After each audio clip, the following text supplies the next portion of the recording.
I am Sarah Johnson, and I've spent 35 years of my life in a small New England town.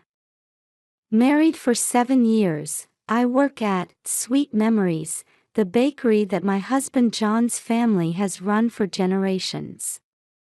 The aroma of freshly baked bread wafting through the air early in the morning and the warm conversations with regular customers have become part of my daily routine. Good morning, Sarah. The smell of cinnamon rolls is heavenly as always. Mrs. Clark's voice makes me turn, and her smile warms my heart.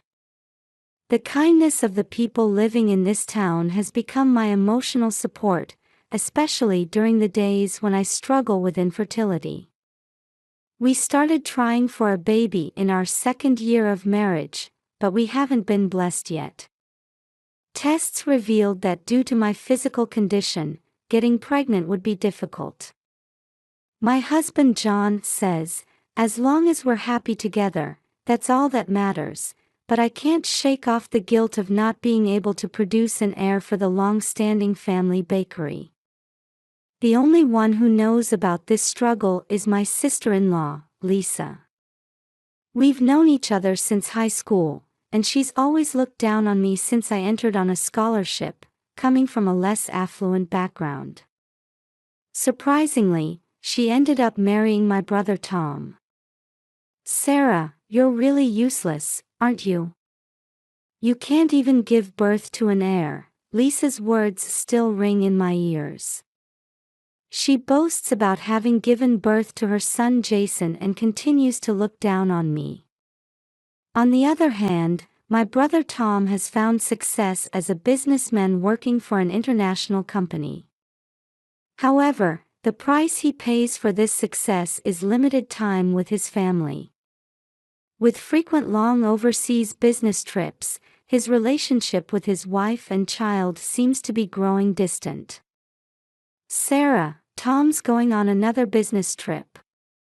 This time for 3 whole months. Lisa's discontented voice fills me with mixed emotions every time I hear it. I understand her loneliness, but I feel uncomfortable with her tendency to fill that void by tormenting me. Lisa's personality was likely shaped by the pampered environment she grew up in. She has a strong desire to always be the center of attention and even takes pleasure in others' misfortunes. When she learned about my infertility struggles, she began using that knowledge as a weapon to mentally corner me. Sarah, if I tell father-in-law about your infertility, you'll be kicked out of this family. She occasionally throws such threatening words at me. My father-in-law Mike is a kind, family-oriented person, but he can be strict when it comes to the issue of an heir. Lisa cleverly exploits this fact. Amidst these complex family relationships, I desperately try to maintain my place while going about my daily life. Taking pride in my work at the bakery, cherishing my relationship with my husband, and believing in the happiness that might one day come. Such days continued. And then, an event occurred that greatly shook this peaceful daily life. It was on a calm autumn afternoon, just as I was about to head home after finishing work at the bakery. My cell phone rang, and I hesitated for a moment when I saw the name displayed on the screen. It was a call from Lisa. Hello, Lisa. My voice carried a hint of tension. A call from Lisa was unusual and typically not a good sign. Oh, Sarah. Perfect timing. Hey, I have a favor to ask. Lisa's voice sounded rushed, unlike her usual haughty tone. Did something happen? Well, I have a sudden errand to run. Could you take care of my dog? I was surprised. I had never heard that Lisa had a dog. A dog? Since when did you have one? I don't have time for detailed explanations. Just go to the house and feed it. The key is in the mailbox. Lisa's words were hurried, and I got the impression she was hiding something. However, feeling the responsibility of caring for a living creature, I hesitantly agreed. All right. I'll go. Thanks. I'm counting on you. After the call ended, I was filled with mixed emotions. Lisa's attitude was different from usual, and I had a suspicion that there might be something more to this. However, if there really was a dog, I couldn't ignore it. When I returned home, my husband John had already arrived. I told him about Lisa's request while he was preparing dinner in the kitchen. I got a call from Lisa. She asked me to take care of her dog. John furrowed his brow. I've never heard of Lisa having a dog. I thought the same thing. But I can't ignore it if it's about taking care of an animal. John placed his hand on my shoulder. I understand your kindness, but I'm a bit worried considering your relationship with Lisa. I let out a deep sigh. I know. But if there really is a dog and I didn't take care of it, my conscience wouldn't allow it. John thought for a moment, then slowly nodded. I understand. But if anything happens, call me immediately. I'll come right away. Those words made me feel stronger. With my husband's support, I felt I could handle any situation. Thank you, John. It'll be fine, I'm sure it's just taking care of a dog. Even as I said this, anxiety was swirling in my heart. As I prepared to go to Lisa's house, I questioned whether this decision was right many times. However, the thought that a creature's life might be at stake strengthened my resolve. I'm going now. After giving John a quick kiss, I set out for Lisa's house. While driving, various scenarios ran through my mind. The journey to Lisa's house is only about 15 minutes, but during that time, my anxiety continued to grow. It'll be fine, I reassured myself as I drove towards Lisa's house. At this point, I had no idea that this decision made out of goodwill would drastically change my life. Upon arriving at Lisa's house, the air in the quiet residential area felt strangely heavy. As I stood at the entrance and took the key from the mailbox, my hand trembled slightly. The moment I inserted the key and opened the door, a strange odor hit my nose. What's this smell? It was a mix of the stench of rotting garbage and some indescribable unpleasant odor. As I stepped into the entrance, darkness and silence enveloped me. Hello? Is anyone there? There was no response.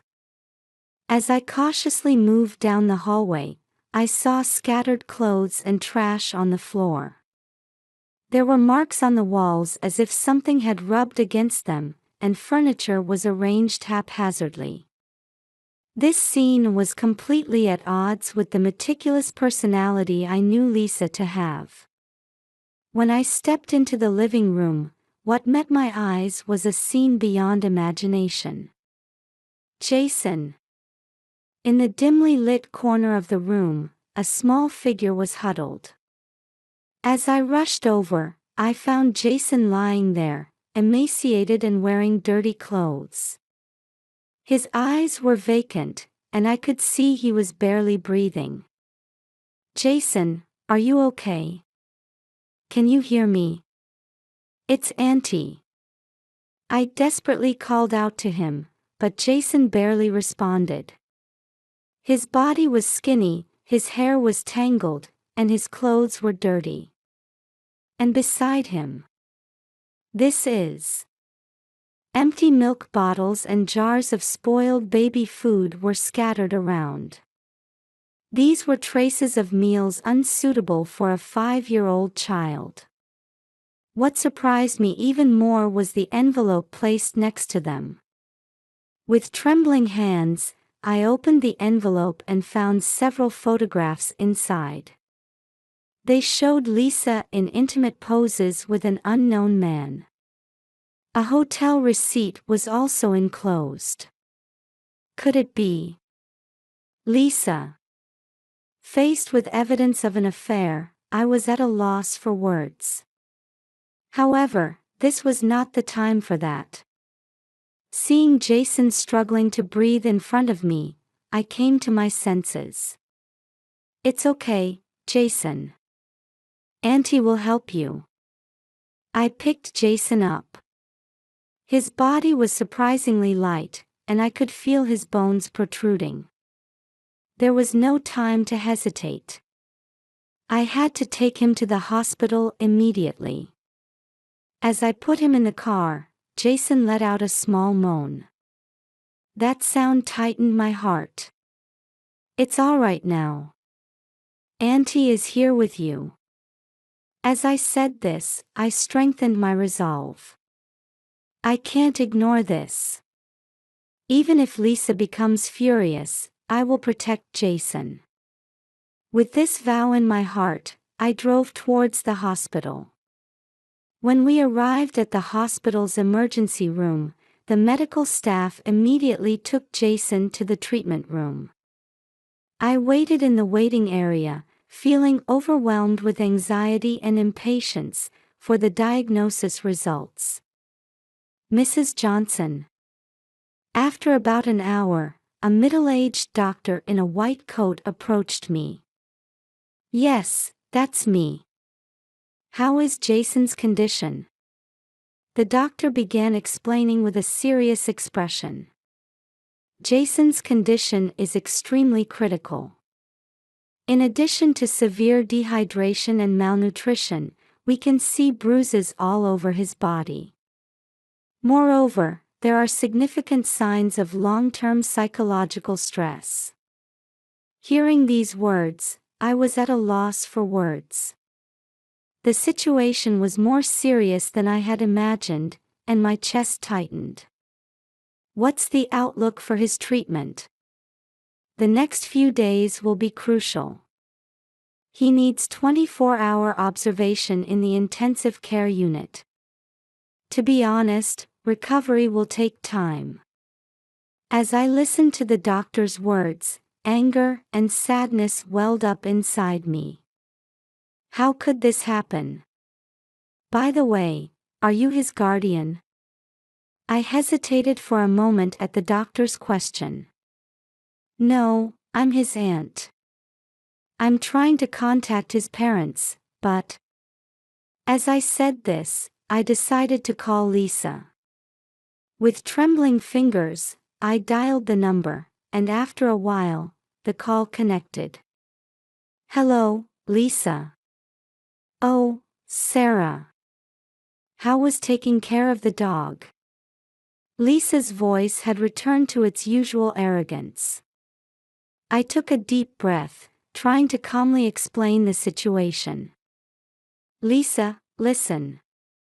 Jason has been taken to the hospital. He's severely malnourished and... Huh? What are you talking about? I just asked you to take care of the dog. I was stunned by Lisa's response. Lisa, when I went to your house, Jason was collapsed. He's in the intensive care unit now. Stop joking around. That can't be true. Panic began to mix into Lisa's voice. Lisa, this is not a joke. Jason's life is in danger. Come to the hospital immediately. After a moment of silence, Lisa hung up. When I tried to call back, it seemed her phone was turned off. I let out a deep sigh. Lisa's cold response filled me with anger and sadness. However, now I need to prioritize Jason. Next, I called my husband John. After briefly explaining the situation, John said he would come to the hospital right away. Sarah, don't bear this burden alone. I'll be there soon. John's words calmed me a little. However, there was still something else I needed to do. Taking a deep breath, I dialed the next number. Hello, father-in-law. It's Sarah. I'm terribly sorry, but there's an urgent matter. As I explained the situation to my father-in-law Mike, my resolve solidified. We need to come together as a family to protect Jason, even if it means damaging my relationship with Lisa. After hanging up, I stood in front of the treatment room again. Looking at Jason's small body through the glass, surrounded by IVs and medical equipment, I quietly spoke to him. Hang in there, Jason. Auntie is here for you. I couldn't imagine the difficulties that lay ahead, but I vowed in my heart to protect this child. As I felt this, I sensed the beginning of a long night. As I waited in the hospital corridor, I heard hurried footsteps approaching. Turning around, I saw my husband John and father-in-law Mike rushing towards me with worried looks on their faces. Sarah, are you all right? John embraced me. How's Jason? Mike's voice lacked its usual calmness. I explained the situation to them in detail. Jason's condition, Lisa's strange behavior, and the evidence of the affair I had discovered. After I finished speaking, Mike's face had turned red with anger. Does Lisa have anything to say for herself? Mike asked in a low voice. I can't get in touch with her. She hung up and... At that moment, a nurse approached us. Mrs. Johnson, the patient's mother has arrived. Turning around, I saw Lisa standing there. Her eyes were red, and her makeup was smeared. What happened? My baby. Lisa pleaded in a tearful voice. Mike stepped forward and spoke in a stern tone. Lisa, explain yourself. Why did you leave Jason in such a state? Lisa flinched for a moment but quickly began to make excuses. I was desperate too. Tom is never home, and taking care of Jason is so hard. That's no excuse for abusing a child. John raised his voice. Lisa continued, tears streaming down her face. I was under so much stress. I just let my guard down for a moment. But I love Jason. Really. Those words made anger well up inside me. You love him. In that state. And what about the evidence of your affair? Lisa's face turned pale. What do you mean? There were photos of you with an unknown man next to Jason. Lisa was at a loss for words for a moment but quickly began making excuses again. Oh, that. He's just a friend. Jason must have. Stop lying. Mike's voice echoed through the corridor. A nurse approached and asked us to be quiet.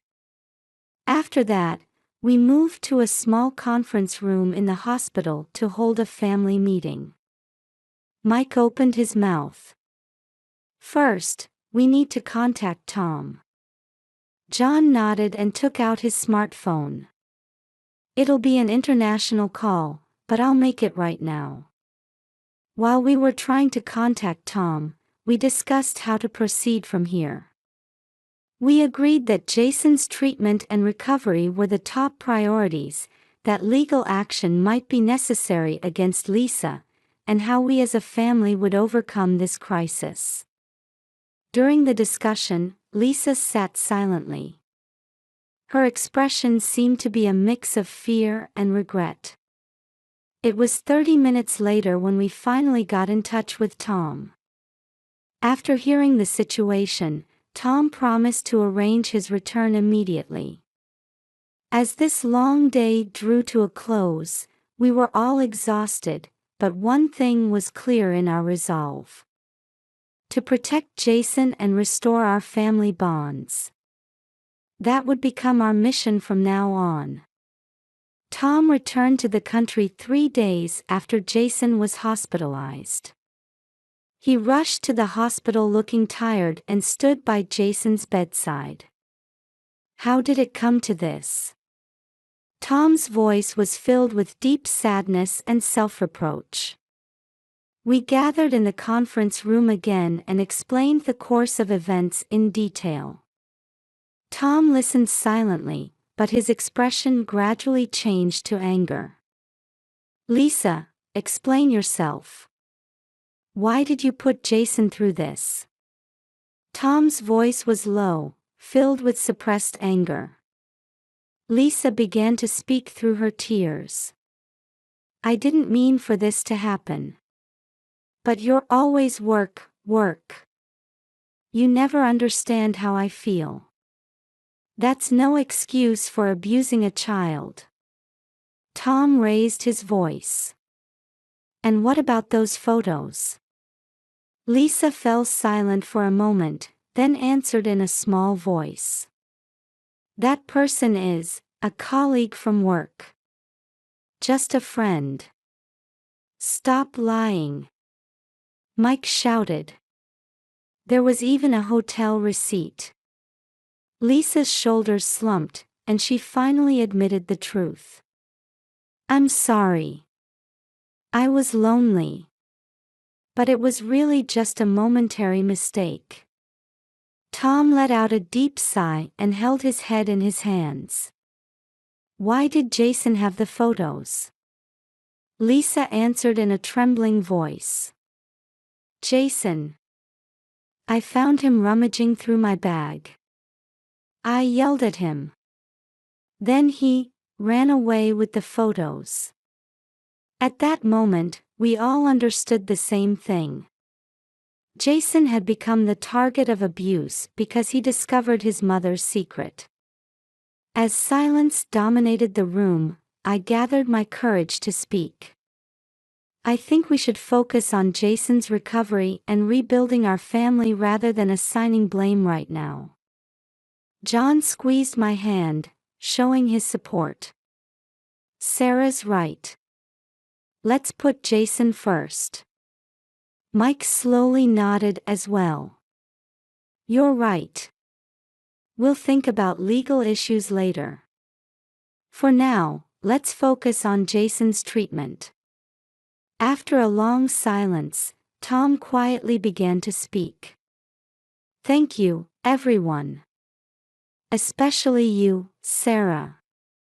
If it weren't for you. He choked up. I smiled back. We're family. With those words, the atmosphere in the room seemed to soften a little. Lisa, sobbing, whispered. I want to start over. For Jason, for our family. Tom looked at Lisa with a stern expression. I can't forgive you easily. But for Jason's sake, we need to overcome this as a family. Mike stood up and, looking out the window, said. This will be a long journey.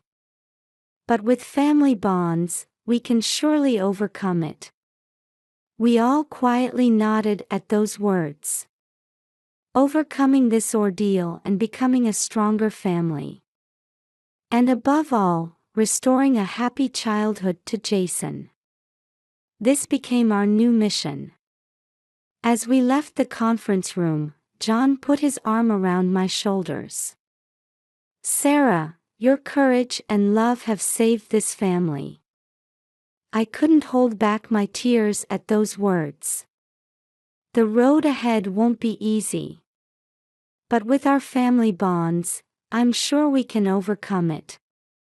Believing this, I started walking forward.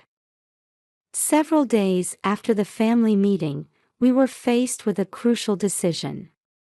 Whether or not to take legal action against Lisa for the sake of Jason's future.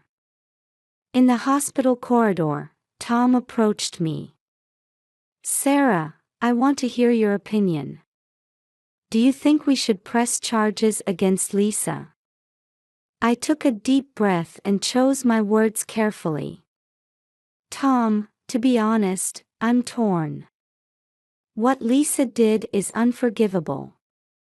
But I wonder if criminal punishment is really in Jason's best interest." Tom nodded quietly, gazing out the window. "I understand. I'm struggling with the same dilemma." In the end, we decided to go through family court to mandate counseling and parenting education programs for Lisa. We chose to prioritize family restoration over criminal prosecution. The next challenge was Jason's custody. Tom and Lisa were going to separate, and we needed someone to temporarily take care of Jason. At a gathering of the whole family, Mike made a suggestion. "Sarah, John, would you two be willing to take care of Jason?" John and I looked at each other in surprise. "But I began to say, when John squeezed my hand. "Let's do it, Sarah. I'm sure we can do something for him." Tom was looking at us with a serious expression. "Please, Sarah. I believe you two can make Jason happy." Those words spread warmth in my heart.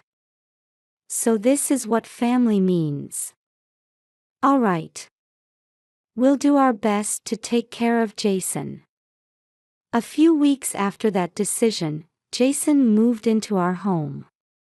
There were some awkward moments at first, but Jason gradually opened his heart to us. One night, just before bedtime, Jason timidly asked me, "Auntie, is it okay for me to be here?" Tears welling up in my eyes, I gently hugged Jason. "Of course, Jason. You can always be here. You're our precious family." Hearing those words, tears glistened in Jason's eyes. As the days passed, our family bonds deepened. Lisa also began to change little by little, and during her visits with Jason, she started to interact with him more sincerely. Tom adjusted his work schedule to return home as frequently as possible. I felt deep respect for his efforts to prioritize family time. One day, while I was working at the bakery, John rushed in with an excited look on his face. "Sarah, something unbelievable happened." "What is it?" I asked, and John answered with shining eyes. Jason laughed for the first time. A genuine smile. And he said, "Thank you," to us. At that moment, warmth flooded my heart. We had truly become a family in the real sense. And through this experience, I realized that I had grown significantly as well. While the struggle with infertility was still present, I understood that it wasn't everything in my life. A loving family, a cherished job, and irreplaceable Jason. All of these were enriching my life. With each new morning, my heart fills with gratitude. I've learned firsthand that family bonds can overcome any difficulty. 6 months have passed since then. Jason has become remarkably healthy and happily reports making friends at school. On a Sunday morning, we all went out for a picnic. Watching Jason run around innocently on the lush green grass, I savored the happiness. Tom and Lisa are also gradually mending their relationship. They attend parenting classes together, making sincere efforts. Amidst all this, an unexpected event occurred. I had been feeling unwell for a few days, so I went to the hospital for a checkup. The result was surprising. "Congratulations, Mrs. Johnson. You're 8 weeks pregnant." I placed my hand on my belly in disbelief at the doctor's words. A long-cherished wish had suddenly become reality.